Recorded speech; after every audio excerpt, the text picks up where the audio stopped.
我今天本来没有打算来拍摄什么，但是走进去田里发现一些惊喜，来跟大家来分享。有一段时间没有整理，田间到底发生了什么样的状况？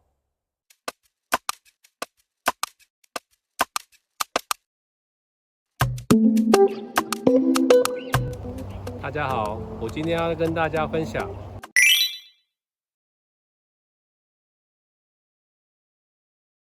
这是草木灰那部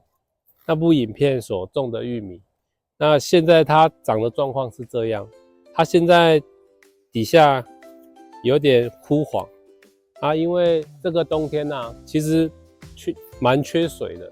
那也没有什么露水啊，然后又没有照顾到它们，所以大概会这样子啊。不过它其实还生长得蛮茁壮的，并不会因为说你完全没照顾它就完全长不起来。然后我种这个时候，我下面有种毛豆，那为了要方便种，所以我把覆盖物移除啊，所以我在没有覆盖的一个状况下，它这个土会呈现很干啊。但是覆盖也有它的坏处，就是像这个春天的季节，有时候会下一点点雨的时候，蝸牛就会全部跑出来。那你加上你有覆盖，蝸牛就容易躲在里面。那所以它覆盖上虽然可以保水，但是也容易隐藏蝸牛。然后这两棵下面我都长期保有覆盖物，所以你看它的发展，它下面都不会枯黄，而且都一样，长达1个多月没有浇水，它都没有枯黄，它这边的叶子却枯黄了，这就是覆盖的差别。然后这个玉米大概一株可能会长2个，那你需要把比较小的，像这个下面比较小的，给它搬除掉。然后这就是外面人家所吃的玉米笋。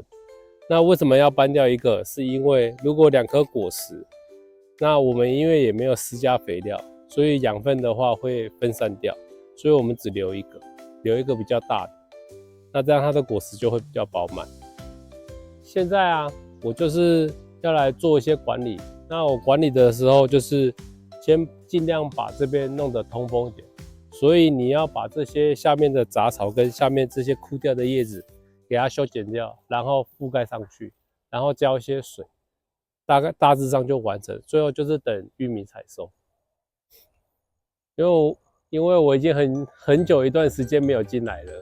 然后走进来的时候却发现我的柚子树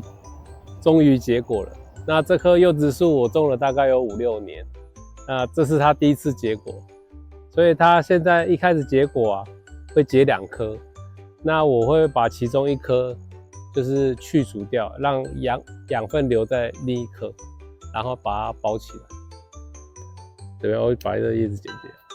然后把这个上面的剪掉，然后留这一颗。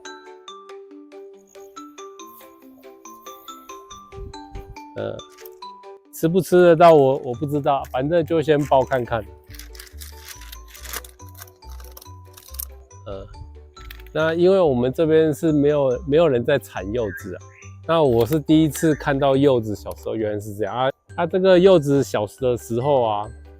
你去摸它是有一层绒毛在，非常好摸，很细致。然后这也是种了3、4年，第一次结黄金果，很小颗，哎呦，有毛毛虫